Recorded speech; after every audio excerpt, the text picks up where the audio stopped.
তাহলে পৃথিবীর প্রথম স্বামীর নাম কি? আদম আলাইহিস সালাম। পৃথিবীর প্রথম স্ত্রী হাওয়া আলাইহিস সালাম।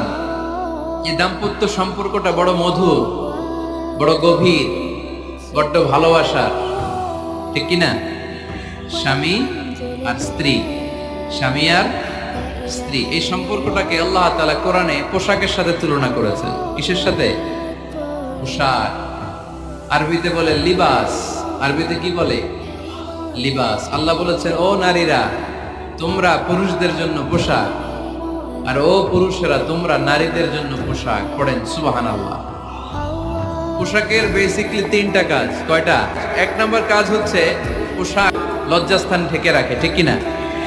আমাদের লজ্জাস্থান ঢেকে রেখেছে আমাদের পোশাক। ঠিক তেমনি স্বামী তার স্ত্রীর ইজ্জত হেফাজত করে, স্ত্রী তার স্বামী